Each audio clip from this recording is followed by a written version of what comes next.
కృష్ణదేవరాయలని ఎంపీగా గెలిపించారు, అందరినీ గెలిపించారు. గెలిపించిన తర్వాత మేము కూడా ఏం ఆలోచిస్తున్నాం అంటే మిమ్మల్ని ఏ విధంగా అన్ని విధాలు ఆదుకోవాలి.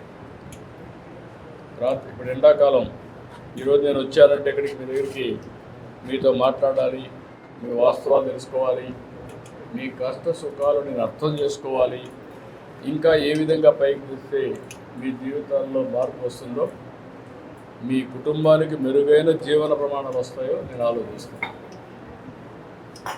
ఇంకేం చెప్పండి, ఇంకేమేం చేస్తే మీకు మంచి జరుగుతుంది. మీరు చెప్పారు ఏమా ఇక్కడ విశాఖపట్నంలో ఎక్కడన్నా ఇక్కడ చెప్తారు, కలెక్టర్ చెప్పి చేయమంటారు, కొత్త స్కీమ్లో పెట్టిస్తాం. ఏంటమ్మా మీరిద్దరూ పక్కన నువ్వేం చేస్తావమ్మా? ఏమా పొలం పనికి వెళ్తావమ్మా? ఎంత ఇస్తారమ్మా? ఓసారి మిరప తోటలోకి వెళ్తే ఎంత ఇస్తున్నారు? 400 ఇస్తున్నారు. ఎన్ని గంటలు పని చేస్తారమ్మా మిరప తోటలో? 5 వరకు. మీకు అందరికీ ఒక ఆలోచన ఉండాలి, పేదవాళ్ళకి కష్టాలు ఉన్నాయి. ప్రభుత్వం ఎక్కడి నుంచి డబ్బులు తీస్తుంది? నీకు ఎక్కడి నుంచి డబ్బులు వస్తాయి చెప్పండి. నువ్వు ఒక పని చేస్తున్నావు ఫిట్టర్గా, నీకు ప్రభుత్వం ఒక డబ్బులు ఇస్తుంది, అంతే కదా. ఈవిడ కూలి పని చేస్తుంది, ఆ కూలి పనిలో 300, మిరప తోట పోతే 400 వస్తుంది. ఈయన డబ్బు కళాకారుడు, ఆయన ఎక్కడో ఏడుబోదలు పని చేస్తాడు. ఎవరన్నా అది కూడా అకేషన్గా ఒక పండుగ లేకుంటే వాళ్ళకి అవసరమైతే పిలుస్తారు, ఒక 500 రూపాయలు 400 రూపాయలు ఇస్తారు. అట్లా ఈయన ఒక డ్రైవర్, ఆయనకు పంచాయతీ గారి మున్సిపాలిటీ గారి కొంత జీతం ఇస్తారు. ఆయన ఆటో డ్రైవర్గా ఆటో తోలితే డబ్బులు వస్తాయి. కుటుంబాన్ని చూసుకోవాలి, దానికి అయ్యే ఖర్చు పెట్టుకోవాలి, డబ్బులు మిగలవు, అవసరమైతే అప్పు చేయాలి. రాష్ట్రం కూడా అంతే. ఇప్పుడు నాకు ఏంటంటే అదేమా అన్నీ చూద్దాం, కానీ నేను ఎందుకన్నానంటే నేను కూడా ఏం చేయాలి, మీకు జీతాలు ఇవ్వాలి, వాళ్ళకి పింఛన్లు ఇవ్వాలి, పేదవాళ్ళకి భోజనం పెట్టాలి, ఆటో డ్రైవర్ సేవలో 15,000 ఇవ్వాలి, ఒక పక్క అభివృద్ధి చేయాలి, సంపద సృష్టించాలి, ఆదాయం పెంచాలి, పెంచిన ఆదాయం మీకు ఖర్చు పెట్టాలి. మళ్ళీ మీ పిల్లలు చదివించాలి కదా, మీ మనవరాళ్ళు చదివించాలి కదా. చదివించుకుతున్నావు, నా మారిగానే నా మనవరాళ్ళు కష్టపడకూడదు అనుకుంటున్నావు కదా, వాస్తవనా కదా. ఇవన్నీ బ్యాలెన్స్ చేయాలి. ఆ పనే చేస్తాను రాత్రి మొగుళ్ళు. అన్ని వర్గాలను ఆలోచించి అన్ని వర్గాలకు న్యాయం చేయడం కోసం అన్నిటిని బ్యాలెన్స్ చేస్తున్నాం. భవిష్యత్తులో అందరికి మధ్య ఇంకా ఒక కార్యక్రమం తీసుకొచ్చాం. ప్రైవేటు వ్యక్తులను రమ్మని సమాజం వల్ల పైకి వచ్చారు. ఇప్పుడు కృష్ణదేవరాయలు ఉన్నాడు, ఆయన వాళ్ళ నాన్న ఒక కాలేజీ పెట్టాడు, దానివల్ల 10 రూపాయలు డబ్బులు వచ్చాయి. నేను ఇప్పుడు ఏమంటున్నానంటే P4 అన్నాను, మార్గదర్శి బంగారు కుటుంబం. మీరంతా బంగారు కుటుంబాలు, అలాంటి వాళ్ళు మార్గదర్శులు. వాళ్ళు మిమ్మల్ని దత్తత తీసుకోవాలి. ఒక వ్యక్తి శక్తిని బట్టి 5 కుటుంబాలు 10 కుటుంబాలు 50 కుటుంబాలు తీసుకొని మిమ్మల్ని బాగు చేయాలి. ఏదో ఒకరోజు ఒక గేదెని పట్టియడం కాదు, లేకుంటే ఒకరోజు 10,000 ఇవ్వడం కాదు. మిమ్మల్ని దత్తత తీసుకొని మీ పిల్లల్ని చదివించడం, ప్రయోజకులు చేయడం, మీకుండే చిన్న చిన్న వనరులన్నీ ఉపయోగించి 10 రూపాయలు సంపాదించే మార్గాలు నేర్పించడం.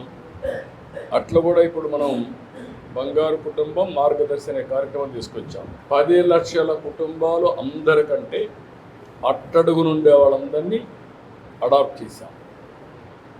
నేను గవర్నమెంట్ చేసే పనులు చేస్తూనే ప్రైవేటు వ్యక్తులను కూడా, ఇప్పుడు మన తమ్ముడు చెప్పాడు, నా కొడుక్కి నేను చెప్తే కూడా వినడం లేదు, చదువుకోవడం లేదని.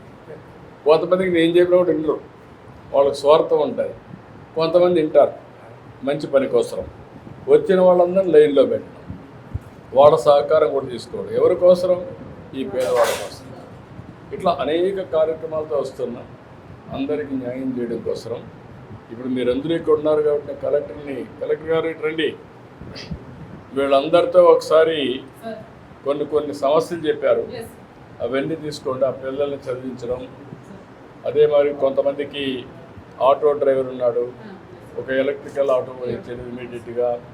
ఇట్లా వేరియస్ చిన్న చిన్న పనులు ఉన్నాయి. ఇక్కడ ఉద్యోగాలు ఇంకా జీతాలు పెరగాలని అవన్నీ నేను చూసుకుంటాను. మీరు చేయగలిగే పనులన్నీ అందరి ఆలోచనలు తీసుకొని ఒక 10 రూపాయలు సంపాదించుకునే మార్గం ఏమో వస్తుందో అదనంగా ఆదాయం వచ్చే మార్గాలు మీరు హెల్ప్ చేయండి. ఈ ఉండే 2, 4, 6, 10 ఒక 15 మంది ఉన్నారు. ఈ 15 మందిని ఒక మనిషిని పెట్టి మొత్తం ఇది చేసి నా ఇంటరాక్షన్ ప్రకారం దీనికి ఒక ప్రణాళిక తయారు చేసి అమలు చేయండి.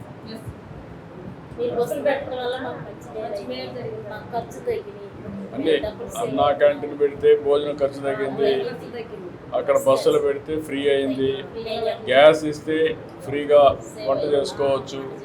ఇట్లా మీ ఖర్చులు తగ్గించడానికి ఎన్ని మార్గాలు ఉన్నాయో అన్ని మార్గాలు వస్తాయి.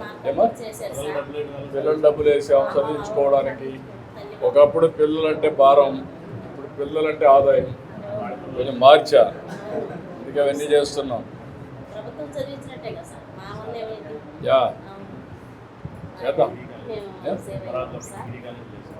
నేను కూడా వర్కౌట్ చేస్తాను. ఇక్కడ డిగ్రీ కాలేజ్ ఒకటి పెట్టాలి, మీరు తీసుకోండి. అట్లా డిగ్రీ కాలేజ్ వొకేషనల్ కోర్సులు పెట్టాలని చెప్తాను. ఇక్కడ డిగ్రీ కాలేజ్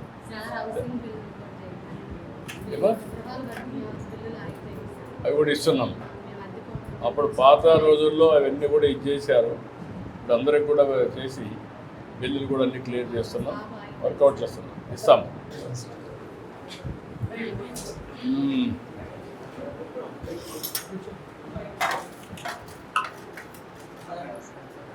ఓకేమ్మా, బాగున్నాయి ఇవన్నీ.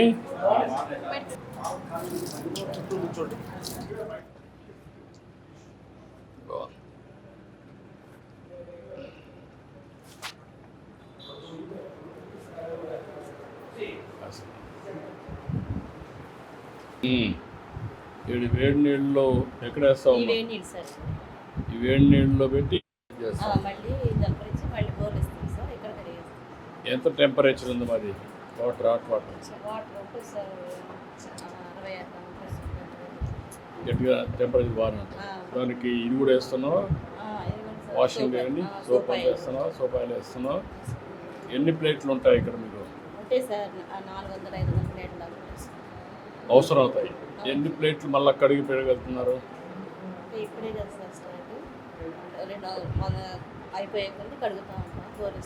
మళ్ళీ ఇస్తూ ఉంటాం, ఆ ప్లేట్లో ఇస్తూ ఉంటాం.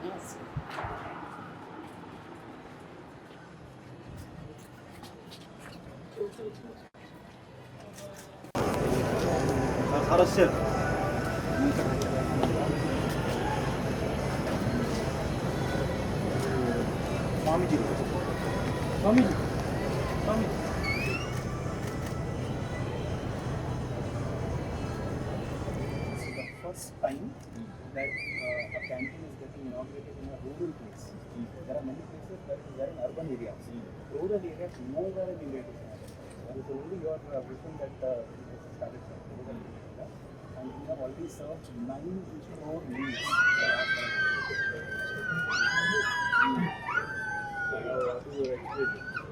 So,